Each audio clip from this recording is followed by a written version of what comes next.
Coucou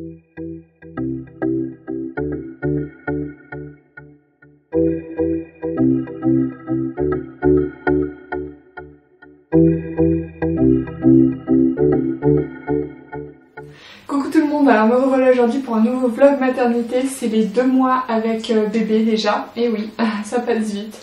Alors qu'est-ce qui s'est passé dans ce 2e mois? C'est toujours aussi amoureux de notre fille, ça c'est comme tous les parents je pense. Et niveau on va dire, vous savez les saignements post-accouchement ils se sont enfin arrêtés. Ça c'était magique quand ils se sont arrêtés, je peux vous le dire.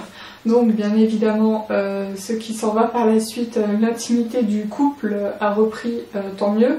Et non, je n'ai pas mal lors des rapports etc. Il y a quelques filles qui m'ont demandé ça en MP parce que vu que c'est un peu on va dire délicat à mettre ça genre devant tout le monde et tout ça, donc elles m'ont demandé en MP. Mais non, ça fait pas mal et tout ça. Mais moi en même temps je n'ai pas eu de problème à l'accouchement, c'est-à-dire d'épisio ou autre. J'ai rien eu, donc moi c'est nickel en bas, donc voilà, c'est comme avant on va dire. Donc voilà, donc niveau couple, on est toujours plus amoureux. C'est au passage, je suis en train de faire de la cuisine, il me passe, il me tripote les fesses, enfin des petits trucs comme ça quoi. C'est toujours les petites attentions, il faut toujours préserver le couple aussi, c'est super important. Il n'y a pas que bébé, même si on aime notre fille au plus haut point, si nous on n'est pas heureux, si on n'est pas heureux, et elle le ressentira. Donc nous on préserve au plus possible notre couple, on sort, on se fait des petites balades, on va au restaurant, parce que oh là là, moi j'ai un bébé sage. Et j'ai un bébé sage pour dès qu'il sort, dès qu'elle sort, elle est comme ça, ou elle dort. Elle a la bouche ouverte comme ça, ou elle dort. Elle commence aussi à bien gazouiller et à nous répondre. Donc on se fait des conversations imaginaires avec la petite. C'est à base de alors qu'est-ce que t'as fait aujourd'hui? Elle était dure ta nuit, hein? Ou t'as fait un gros caca dans ta couche, hein? Et genre elle répond et tout. Je trouve ça marrant, enfin c'est les petits délires qu'on se tape avec elle. Il y en a beaucoup qui ont rigolé quand j'ai dit comment on appelait les tototes, parce que madame, vu qu'elle est maintenant, elle utilise, elle gigote grave des bras et tout ça, elle nous fait perdre toutes les tototes par terre. Donc c'est pas grave, on en a toujours 2, 3, 4 dans le sac à langer ou à porter, on en a toujours une en réserve en plus. Donc c'est pas grave. Mais du coup j'ai acheté un attache-tétine MAM que vous pouvez voir là dans le coin.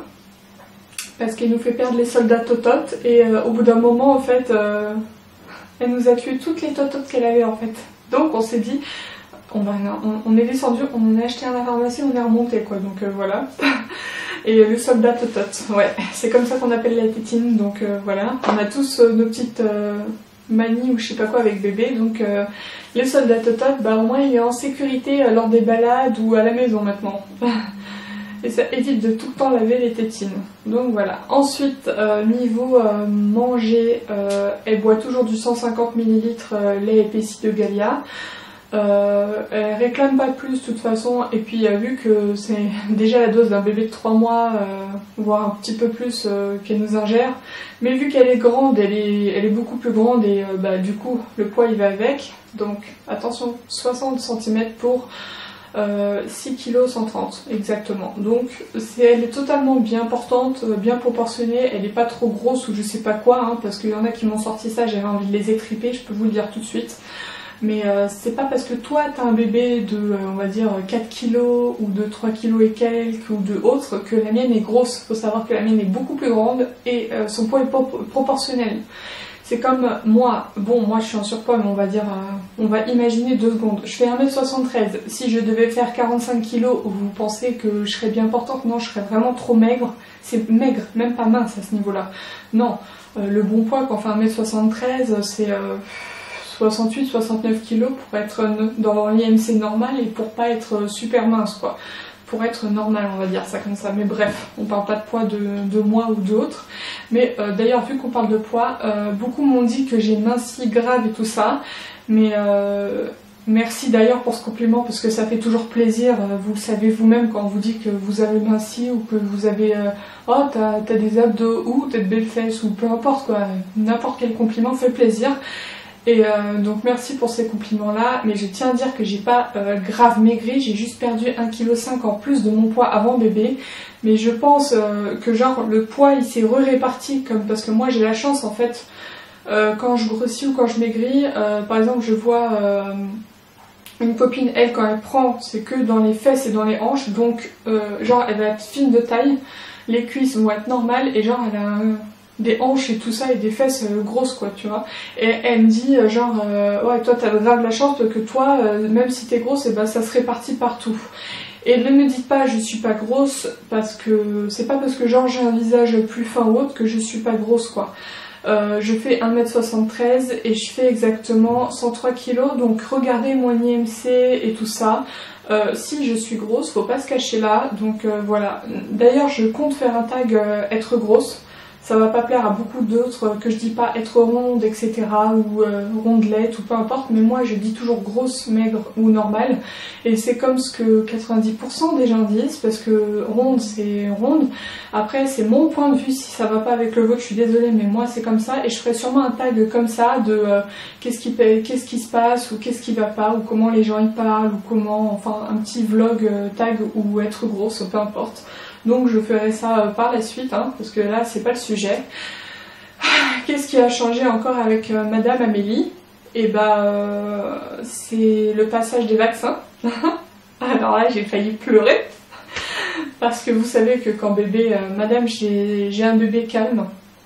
J'ai de la chance. Parce qu'il y a des bébés chialeurs on va dire. C'est comme ça. Et moi elle pleure que quand elle a faim. Donc quand je la vois pleurer et qu'elle a faim, le temps de préparer le biberon, etc. Et bah elle pleure, mais vous savez c'est pas le pleur de douleur. Et là quand la pédiatre elle lui a fait les vaccins,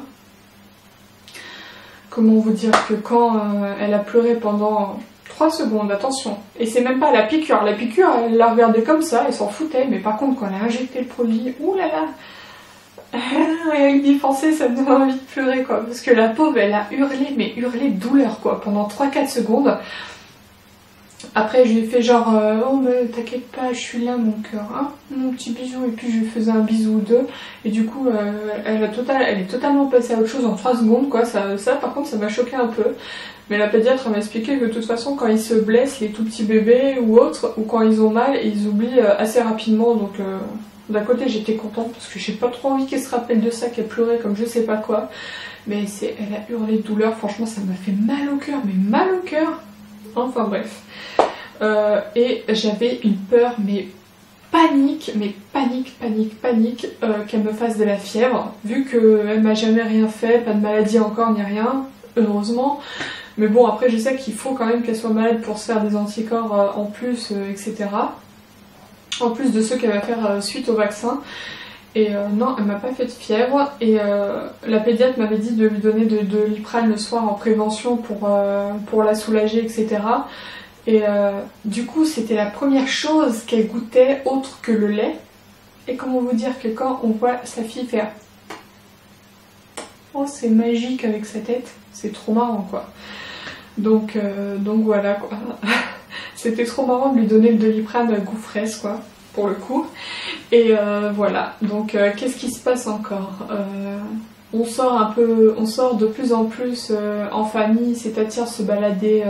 Par exemple, là aujourd'hui il fait très très beau, on va aller au bord de Marne à côté de chez nous se balader. On va prendre aussi les toutous, comme ça leur fera une bonne balade, et on se balade tous ensemble, et puis c'est voilà. Mes parents sont gaga comme je sais pas quoi, ma soeur aussi.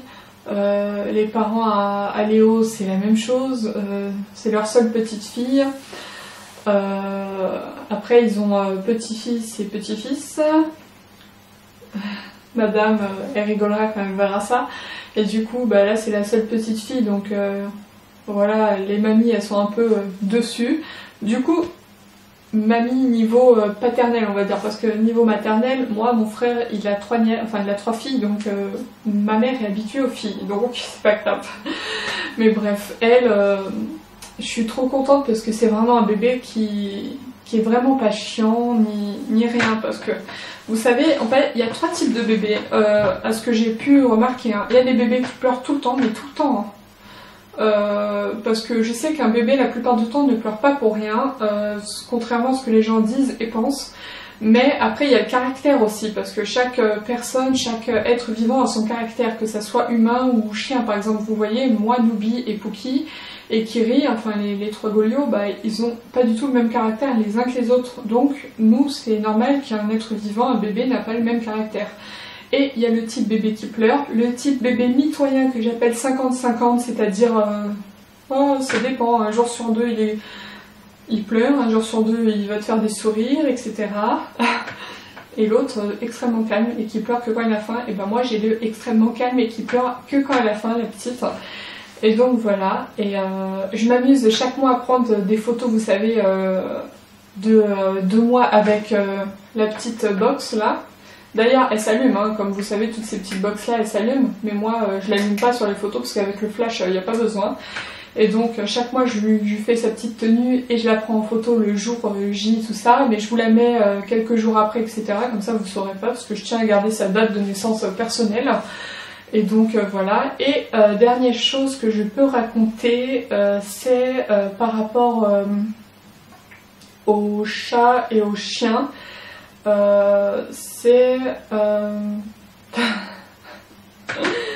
C'est que maintenant ils me suivent à la trace tout le temps dans l'appartement.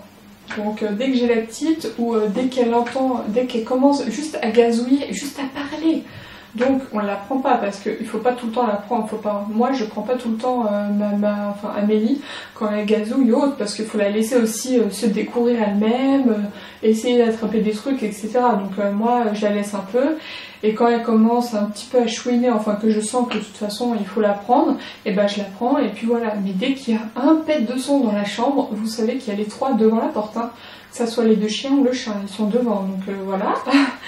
Et la dernière chose, c'est que vous m'avez beaucoup demandé en MP, mais surtout sur Snap, vous m'avez demandé comment se passaient les nuits. Et ben c'est toujours pareil depuis la sortie de la maternité, et même à la maternité, elle se réveille une fois dans la nuit, voire deux.